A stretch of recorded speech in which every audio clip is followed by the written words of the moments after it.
পরিচালনার সঞ্চালক সম্মানীয় রাজা ভাদুরী মহোদয়কে ধন্যবাদ জানাই। আমার পূর্ববর্তী বক্তা সম্মানীয় সুমিত ঘোষ মহোদয়কে, আজকের এই পথসভায় উপস্থিত বেলডাঙ্গা শহর বিজেপির সভাপতি সম্মানীয় শ্রী আশিস ভাদুরী মহোদয়, উপস্থিত রয়েছেন বেলডাঙ্গা পৌরসভার বিরোধী দল নেতা 11 নম্বর ওয়ার্ডের কাউন্সিলর সম্মানীয় শ্রী অলোক ঘোষ মহোদয়, উপস্থিত রয়েছেন বেলডাঙ্গা পৌরসভার প্রাক্তন পৌরপিতা তথা 14 নম্বর ওয়ার্ডের কাউন্সিলর সম্মানীয় ভরেন চৌহান মহোদয়, উপস্থিত রয়েছেন ভারতীয় জনতা পার্টির জেলা কমিটির সদস্য প্রাক্তন টাউন সভাপতি সম্মানীয় শ্রী তপন দত্ত মহোদয়, উপস্থিত রয়েছেন 4 নম্বর ওয়ার্ডের কাউন্সিলর তথা জেলার অন্যতম সহ সভাপতি সম্মানীয় শ্রী সন্তোষ ঝাড় মহোদয়। এছাড়াও উপস্থিত রয়েছেন 2 নম্বর ওয়ার্ডের কাউন্সিলর সম্মানীয় অনুরূপা ভাদুরী মহোদয়া, উপস্থিত রয়েছেন টাউনের অন্যতম 2জন সাধারণ সম্পাদক শ্রী প্রকাশ চন্দ্র ও রাজেশ সাহা মহোদয়, বেলডাঙ্গা নগরের সকল পদাধিকারী কার্যকর্তাবৃন্দ এবং এই সংযোগের মাধ্যমে যতদূর পর্যন্ত আমার কণ্ঠস্বর শোনা যাচ্ছে প্রত্যেককে বয়স অনুযায়ী শ্রদ্ধা, সম্মান, প্রণাম ও ভালোবাসা। আজ 11ই জানুয়ারি, আগামীকাল 12ই জানুয়ারি, অর্থাৎ যুবনায়ক স্বামীজির জন্মদিন বা আবির্ভাব দিবস। তাই উনার জন্মের প্রণাম জানিয়েই আজকের বক্তব্য শুরু করছি। আপনারা ইতিমধ্যে অবগত রয়েছেন সমগ্র পশ্চিমবঙ্গ জুড়ে ভারতীয় জনতা পার্টি আজকে নির্বাচনকে কেন্দ্র করে না, আজকে পরিবর্তনের পথসভা জনসভা করছে। এই পথসভা বা জনসভাগুলিতে ভারতীয় জনতা পার্টির বিভিন্ন স্তরের রাজনৈতিক নেতৃত্ব দিয়ে পশ্চিমবাংলার মানুষের সামনে আমাদের বক্তব্য আমরা তুলে ধরছি। ঠিক একই রকম ভাবে বেলডাঙ্গা শহরে একাধিক পথসভা হয়েছে। আজকে আমরা বেলডাঙ্গা মন্ডপতলার যে মোড় বা মন্ডপতলার মন্দিরের সামনে আমরা পথসভায় মিলিত হয়েছে। প্রত্যেকে কিছুক্ষণ আগে মাননীয় সুমিতা সম্পূর্ণ ব্যাখ্যা করেছেন বর্তমান পশ্চিমবঙ্গের অবস্থা কি রয়েছে। আমি আরো কিছু কথা আপনাদের সামনে বলবো। আপনারা বিগত 15 বছরে পশ্চিমবাংলায় বিভিন্ন ধরনের চুরি দেখেছেন। সুমিতা বলেছেন আমরা দেখেছি রেশনের চাল চুরি, আমরা মিড ডে মিলের চাল চুরি দেখেছি, করোনার ভ্যাকসিন চুরি দেখেছি, আমরা চাকরি চুরি দেখেছি, আমরা কয়লা চুরি দেখেছি, আমরা বালি চুরি দেখেছি। কিন্তু অদ্ভুত বিষয়, আমাদের রাজনৈতিক জীবনে আমার মনে হয় এখানে অনেক নবীন ব্যক্তিত্ব রয়েছে, ভরতজিটু রয়েছে, অলোকজিটু রয়েছে। আমার বয়সের থেকেও যাদের বয়স ডবল, কারোর থেকে বেশি, তাদের রাজনৈতিক জীবনে এরকম চুরি দেখেননি। ফাইল চুরি, অদ্ভুত ঘটনা দেখলাম। রাজ্যের মাননীয় মুখ্যমন্ত্রী আন্দোলন শুনলেন কি না, আইপ্যাক নামক একটা তদন্তকারী সংস্থা, একটা পলিটিক্যাল সংস্থা, তারা রাজনৈতিক পরামর্শ দেয় তাদেরকে, রাজ্যের শাসক দলকে, তাদের যে কো-ফাউন্ডার অর্থাৎ সহ প্রতিষ্ঠাতা প্রতীক চৌধুরীর বাড়িতে ইডি রেড করেছে।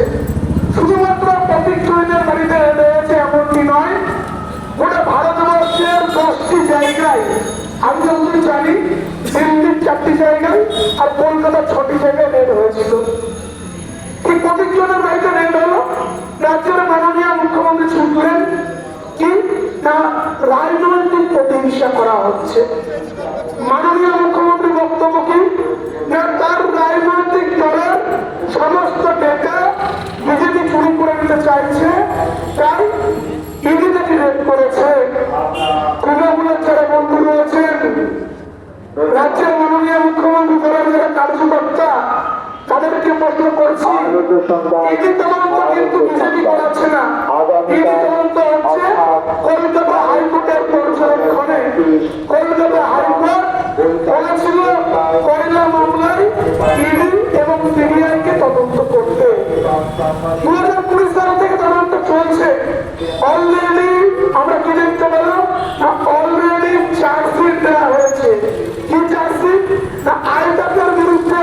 কি আছে আমাদেরকে জানতে হবে।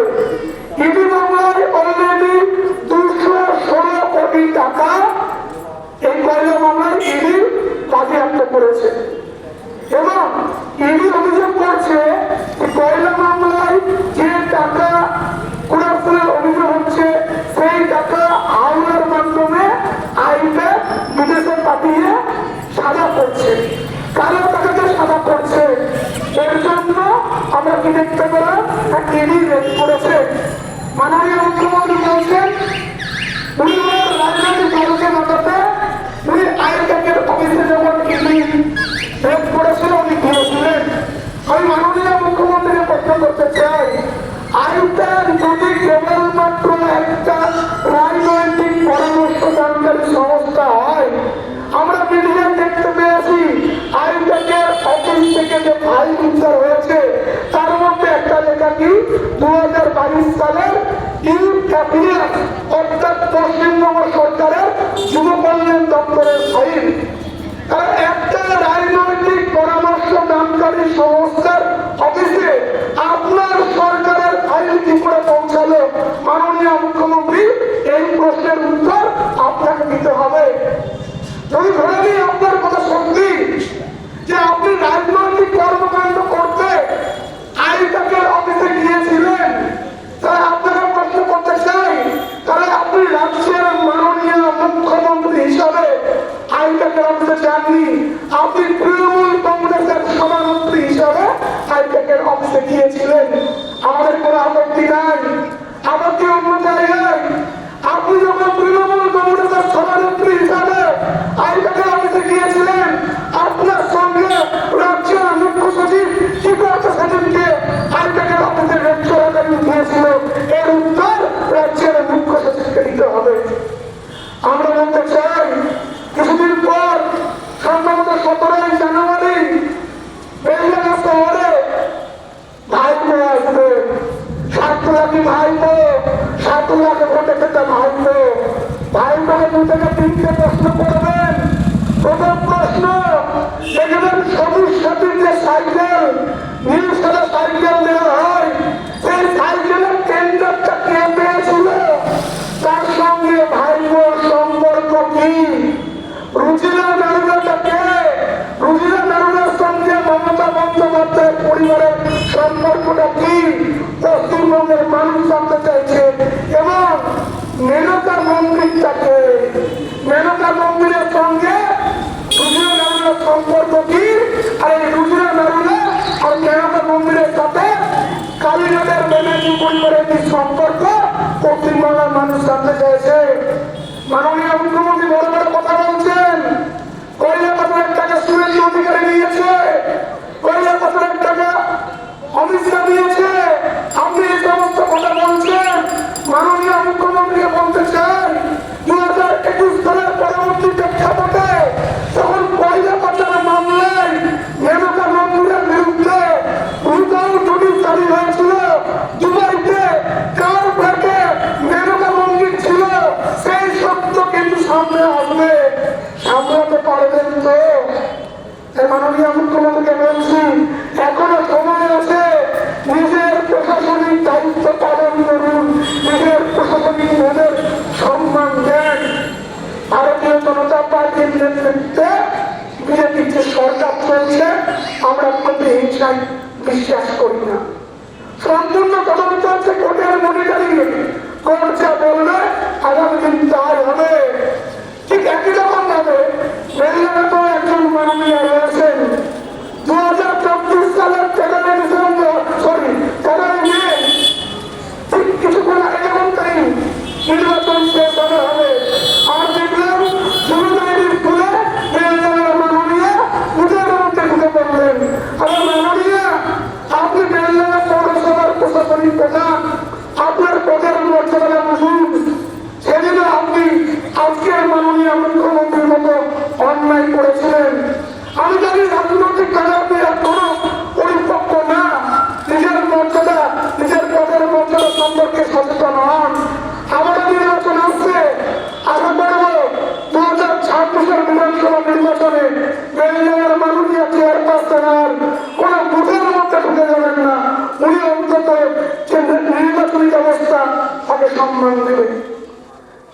সুমিতা বলেছেন পশ্চিমবঙ্গের বর্তমান অবস্থা 2021 সালে নির্বাচনী জনসভা থেকে রাজ্যের মাননীয় মুখ্যমন্ত্রী কি বললেন, দেওয়াল দেওয়ার চাকরি হবে। কিরকম দেওয়াল দেওয়ার চাকরি হয়েছে আমরা প্রত্যেকে দেখতে পেয়েছি। আমরা পেতে গেছি এসএসসির ক্যারিয়ার ক্যান্সেল হয়েছে, প্রাইমারিতে মন্ত্রীরা ছেলে মেয়ের চাকরি চলে গেছিল, হাইকোর্টের রায়ে আবার চাকরিটা ফিরে হয়েছে। সুপ্রিম কোর্টে হয়তো মামলা চলবে, মামলার ফয়সালা হবে। আইসিডিএস সুপারভাইজার সুপ্রিম কোর্টে অবজারভেশনে আছে, পৌরসভা নিয়ে মামলা চলছে, ফায়ার অপারেটর মামলা চলছে, সমস্ত নিয়োগের উপরে এখন মামলা চলছে। আমরা চাই কারণ চাকরি চাই, এই মানসিকতা ভারতীয় জনতা পার্টি নেই।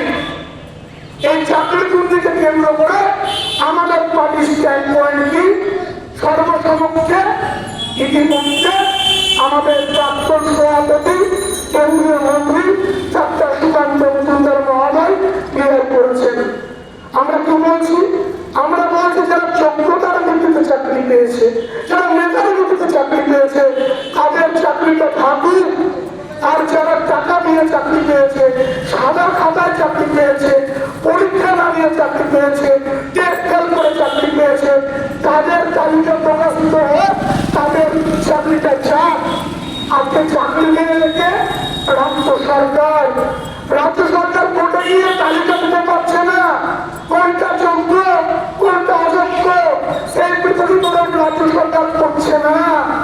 কারণ যখনই এই তালিকা জমা দেবে তখনই প্রমাণিত হয়ে যাবে টাকা দিয়ে চাকরি কারা পেয়েছে।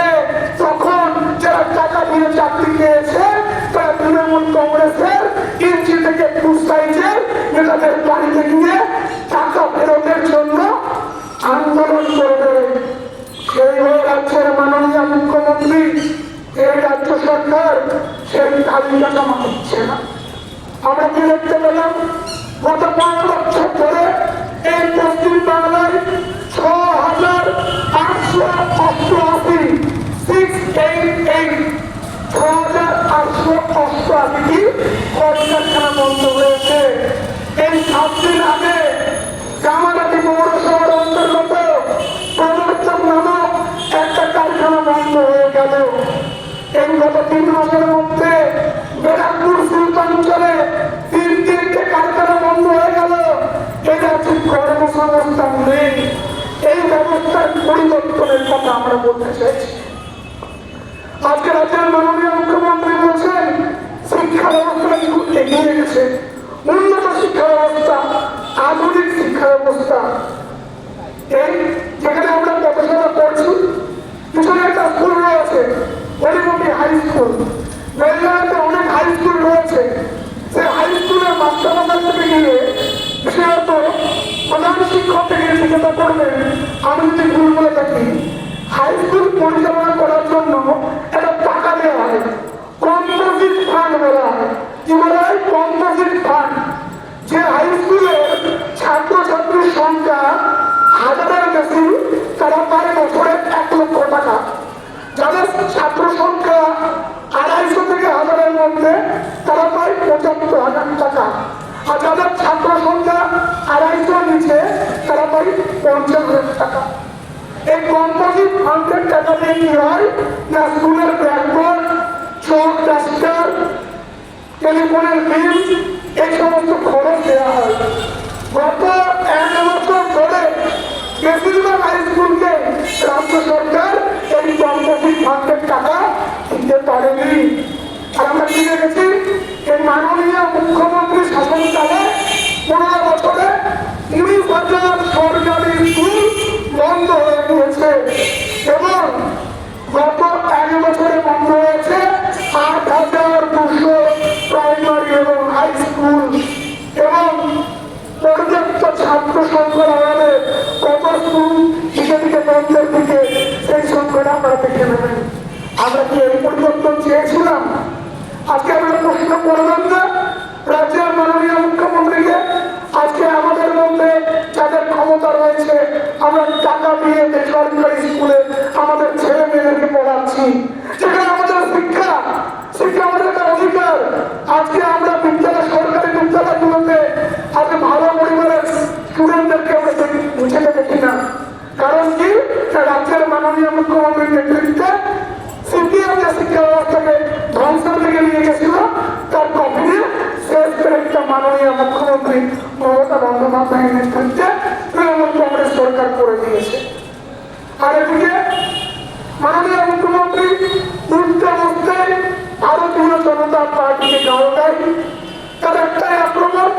বিজেপি তাকে টাকা দিচ্ছে না, বিজেপি নাকি উন্নয়ন করছে না।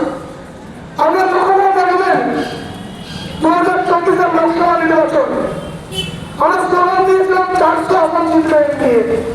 আমাদের লক্ষ্যমাত্রা পূরণ হয়নি। আমাদের বিজেপির আসন 240 থেকে আটকে গিয়েছিল। তখন চারিদিকে এই যে সরকার মোদীর নেতৃত্বে এগুলো আলোচনা হলো, এই সরকার স্টেবল সরকার হবে না, এই সরকার একটু পড়ে যাবে। আর সেই লোকসভা নির্বাচনের পর যে কটি নির্বাচন হয়েছে ভারতীয় জনতা পার্টির জয়টা হয়েছে। আপনারা মহারাষ্ট্রের নির্বাচনের ফলাফল দেখেছেন, আমরা ঝাড়খণ্ডে দেখেছেন বিজেপি লড়াই করেছে, আমরা দিল্লির নির্বাচনের ফলাফল দেখেছেন, বিহারের নির্বাচনের ফলাফল দেখেছেন। আগামী দিন পশ্চিমবঙ্গের নির্বাচনের ফলাফল 2026 সালে দেখবেন। ভারতীয় জনতা পার্টির নেতৃত্বে 2014 সালে যখন বিজেপি সরকার করেছিল, ভারতবর্ষ বিশ্বের 10ম অর্থনৈতিক শক্তিশালী দেশ ছিল। আর বর্তমানে ভারতবর্ষ গত 11 বছর ধরে ধীরে ধীরে উন্নতি করতে করতে আজকে আমরা বিশ্বের 5ম বৃহৎ অর্থনীতিতে পরিণত হয়েছি। একথা আমার কথা না, প্রত্যেকের কাছে গুগল আছে, ইন্টারনেট আছে, সার্চ করে দেখে নেবেন। মোদীজি বলেছিলেন, গণতা বলছিল আয়ুষ্মান ভারতের কথা। আজকে দেখবেন 2014 সালে ভারতীয় জনতা পার্টির সরকার আসার পর আজ অব্দি 12 কোটি পরিবারকে আয়ুষ্মান ভারত প্রকল্পের মাধ্যমে যুক্ত করা হয়েছে। তাই আজকে যখন আমার রাজ্যের কোন লোক সাউথ ইন্ডিয়াতে ট্রিটমেন্ট করতে চায়, তারা আয়ুষ্মান ভারতের সুযোগ সুবিধা পায় না। কারণ কি, মাননীয় মুখ্যমন্ত্রী বিজেপি বিরোধিতা করার জন্য আয়ুষ্মান ভারত প্রকল্পকে এই রাজ্যে লাগু করেনি। আপনারা জানেন 3টি রাজ্যে আয়ুষ্মান ভারত ছিল না, দিল্লিতে ছিল না, উড়িষ্যাতে ছিল না, আর পশ্চিমবঙ্গে নেই। দিল্লিতে রাজনৈতিক পরিবর্তন হয়েছে, বিজেপি ক্ষমতায় এসেছে, দিল্লিতে আয়ুষ্মান ভারত লাগু হয়েছে, উড়িষ্যাতে আয়ুষ্মান ভারত লাগু হয়েছে। আগামী দিন 2026 সালে পশ্চিমবাংলায় ভারতীয় জনতা পার্টির সরকার আসার পর পশ্চিমবাংলাতে আয়ুষ্মান ভারত লাগু হবে। আজকে দেখবেন প্রধানমন্ত্রী আবাস যোজনা, এই প্রধানমন্ত্রী আবাস যোজনা প্রকল্পের মাধ্যমে নরেন্দ্র মোদীজির নেতৃত্বে এনডিএ সরকার প্রায় 2,77 লক্ষ গ্রামীণ পরিবারে বাড়ি করে দিয়েছে। আর শহরের ক্ষেত্রে 1,17 লক্ষ পরিবারকে প্রধানমন্ত্রী আবাস যোজনার মাধ্যমে বাড়ি করে দেওয়া হয়েছে। আজকে দেখবেন 12 লক্ষ মানুষকে স্বচ্ছ ভারতের মাধ্যমে টয়লেট বানিয়ে দেওয়া হয়েছে। 12 কোটি মানুষকে স্বচ্ছ ভারতের মাধ্যমে টয়লেট বানিয়ে দেওয়া হয়েছে। 10 কোটি মানুষকে প্রধানমন্ত্রী উজ্জ্বলা যোজনা প্রকল্পের মাধ্যমে রান্নার গ্যাস পৌঁছে দেওয়া হয়েছে। এটাই নতুন ভারতবর্ষ, এটাই মোদীজির ভারতবর্ষ, এটাই না খাওয়া না খালে বাংলা মোদীজির ভারতবর্ষ। আজকে দেখবেন করোনার সময়কাল থেকে এখনো একটু 80 কোটি পরিবারকে ফ্রিতে রেশন দেওয়া হচ্ছে। কে দিচ্ছে? কেন্দ্রের মোদীজির নেতৃত্বে সরকার দিচ্ছে। আর নাম দেওয়া হচ্ছে, নাম দেওয়া হচ্ছে মাননীয় মুখ্যমন্ত্রী মমতা বন্দ্যোপাধ্যায়। ওনার একটাই কাজ, ওনার কাজ কি? শুধুমাত্র কেন্দ্র প্রকল্পকে নিজের বলে চালনা করা। আজকে আমরা যে জেলায় বসবাস করছি, মুর্শিদাবাদ জেলা, আমরা প্রত্যেকে জানেন এই জেলা সংখ্যালঘু অধ্যুষিত জেলা। আমরা হিন্দু মুসলমান সম্প্রদায়ের মানুষ এই জেলায় বসবাস করি। ভারতীয় জনতা পার্টি যখন 2014 সালে ক্ষমতায় হয়েছিল, বিরোধীরা কি বলতো? বিজেপি রাম মন্দির করবে না, বিজেপি কাশ্মীর থেকে 370 তারা উঠাবে না, বিজেপি 35-এর এরা উঠাবে না। আমরা বলেছিলাম যে রাম মন্দির সমস্যা সাংবিধানিকতা অনুযায়ী সুপ্রিম কোর্ট এর মান্যতা দেয়, ভারতীয় জনতা পার্টির সরকার, এনডিএ সরকার সরকারের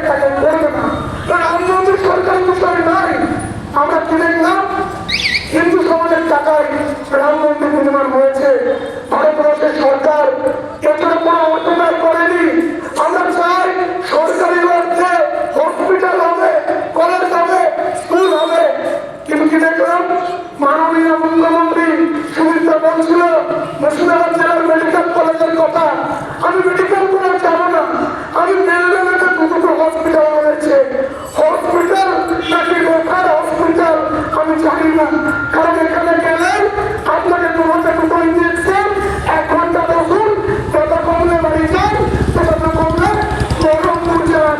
এই হচ্ছে বেলডাঙ্গার নতুন হাসপাতাল। 5 বছর আগে বিধায়ক দিতেছিল, 5 বছরে হসপিটালে কোনো পরিবর্তন নাই, কোনো উন্নতি নাই। আমি এই কথা বলছিলাম যে মাননীয় মুখ্যমন্ত্রী, আপনি সরকারি টাকায় স্কুলগুলোর উন্নতি করুন, আপনি সরকারি টাকায় হসপিটালগুলোর উন্নতি করুন। কেন পুজোতে জগন্নাথ মন্দির করছেন, কেন মহাকাল মন্দির করছেন? যদি জগন্নাথ মন্দির করতে হয়, মহাকাল মন্দির করতে হয়, মসজিদ করতে হয়, তার জন্য ধর্মীয় সম্প্রদায়ের লোকেরা নিজেদের অর্থে সেই সমস্ত মন্দির মসজিদ নির্মাণ করবে। সরকারের কাজটা হতে পারে না। সরকারের কাজ মানুষকে পরিষেবা দেওয়া। এই মুর্শিদাবাদ জেলায় 2021 বিধানসভা নির্বাচনে 70% মুসলিম সম্প্রদায়ের মানুষকে ভুল বোঝানো হলো। কি বিজেপি ক্ষমতায় এলে এখানটায় আপনাদের ধর্মীয় অধিকার থাকবে না। মুসলিম সম্প্রদায়ের মানুষ তৃণমূলের সুশ্রুতে ভুল বুঝলো। ভারতীয় জনতা পার্টি প্রকৃত হচ্ছে ধর্মনিরপেক্ষ পার্টি। আমরা হিন্দু মুসলমানের মধ্যে নির্বাচনের রাজনীতি করি না। মানুষ ভুল বুঝলো, 20টা সিটে ভোট হলো, 2টো সিটে ভোট হয়নি।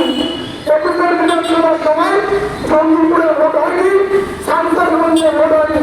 আমরা টেলিগ্রাম 20টার মধ্যে 18টায় জিতল তৃণমূল কংগ্রেস, 2টোই জিতেছে। পরবর্তীতে 2021 আগস্ট মাসে ইলেকশন হলো, জাকির হোসেন জিতল জঙ্গিপুরে, শামসেরগঞ্জে আমিনুল ইসলাম তৃণমূল কংগ্রেসের 20টা এমএলএ। আর তারপর পরবর্তী সময়ে সুব্রত সাহা মহোদয় সাগরদিঘিতে মারা গেলে ইলেকশন হয়, ভাইদার বিশ্বাস বাম কংগ্রেসের প্রার্থী হিসাবে চূড়ান্ত হয়। পরবর্তীতে নিজের ব্যবসা লাগাতে ভাইদার বিশ্বাসকে ব্যক্তিগত চিনি। ভাইদার বিশ্বাস তৃণমূলের টাকা চুরি করার জন্য তৃণমূলে গিয়েছে, আমি বিশ্বাস করি না।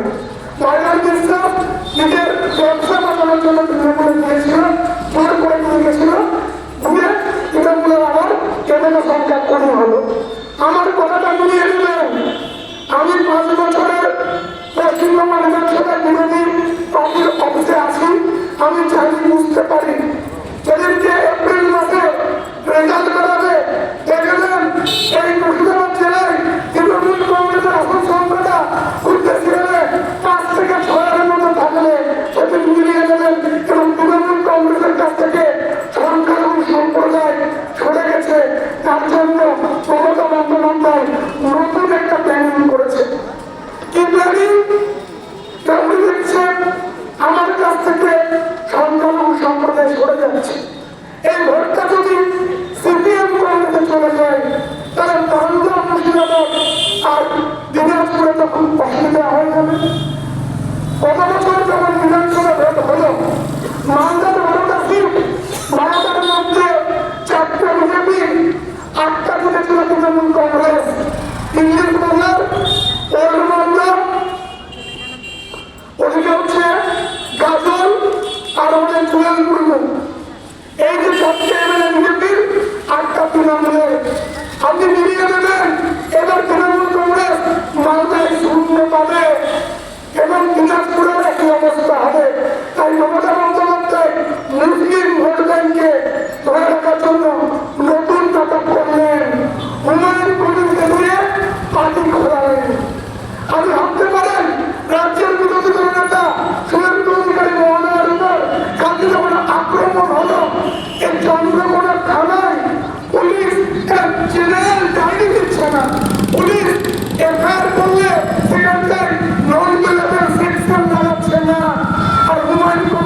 পুলিশের সহযোগিতায় একের পর এক রাজনৈতিক কর্মসূচি করছেন। তবে এক কথা প্রমাণিত, তৃণমূলের মিটিং হচ্ছে হুমায়ুন কবিরের জনতা উন্নয়ন পার্টি। আমি কেন কথা বলছি, আমি কোন পুলিশে যাবো এই কারণেই বলছি, এই বেলডাঙ্গা বিধানসভায় লড়াই কাটার মধ্যে একদিকে থাকবে বিজেপি, অপরদিকে তৃণমূল কংগ্রেস, থাকবে জনতা উন্নয়ন পার্টি আর বাম কংগ্রেস। যে পবন খেলা একদিকে দিল্লি থেকে বলছে যে বিজেপি নাকি প্রতিহিংসা রাজনীতি করছে, অপরদিকে অজিত চৌধুরী নেপাল মহাতরা তৃণমূলের বিরুদ্ধে বলছে। আজকে বাংলার মানুষ দিশা পাচ্ছে না যে কংগ্রেসকে ভোট দেওয়া মানে আমরা কাকে ভোট দিচ্ছি। আপনারা দেখবেন উপরাষ্ট্রপতির নির্বাচনে ভোট হয়ে গেল, কি দেখলাম এই মমতা বন্দ্যোপাধ্যায়ের সাংসদরা সিপিএম কংগ্রেসের সঙ্গে এক হয়ে এনডিএর বিরুদ্ধে ভোট দিল উপরাষ্ট্রপতি নির্বাচনে। তারা আপনারা প্রকৃত অর্থে গত 5 বছরে সুনীল ঘোষ মহোদয় বলেছে যে আমাদের বিধায়ক কি কাজ করেছেন। আমি অন্যান্য টাকার হিসাবে যাবো না, 5 বছরে আমিও একজন বিধায়কের আত্মসহায়ক, আমি তো হিসাবটা জানি। অন্যান্য টাকা বাদ দেন, প্রথম বছর 60 লক্ষ, দ্বিতীয় বছর 60 লক্ষ, তারপরে 3টে বছর টাকা বাড়িয়েছিল 70 লক্ষ করে, 1 কোটি 20 আর তারপরে 2 কোটি 10, 3 কোটি 30 লক্ষ টাকার কাজ এমএলএ সাহেব নিজের ফান্ড থেকে করতে পারতেন। উনি কোন কাজ করেছেন এই এলাকার মানুষের জন্য একটু যদি সেই তালিকাটা প্রকাশ করে দেন আমরা খুব খুশি হব। উনি নির্বাচনের সময় মাইক ধরে ধরে যে সমস্ত প্রতিশ্রুতিগুলি দিয়েছিলেন সেগুলো কোনগুলো পূরণ করেছেন সেটা যদি উনি ঘোষণা করেন আমরা খুব খুশি হব। বেলডাঙ্গার বিধায়ক সাহেব, আপনাকে প্রশ্ন করতে চাই, আপনার নিজের রোডে আপনার নিজের জনপ্রিয়তা নাই। 2024-এর লোকসভা নির্বাচনে আপনি আপনার নিজের মধ্যে পরাজিত হয়েছেন। 2024-এর লোকসভা নির্বাচনে 1 নম্বর ওয়ার্ড থেকে কংগ্রেস প্রার্থী অধীর রঞ্জন চৌধুরী ভোট পেয়েছিল।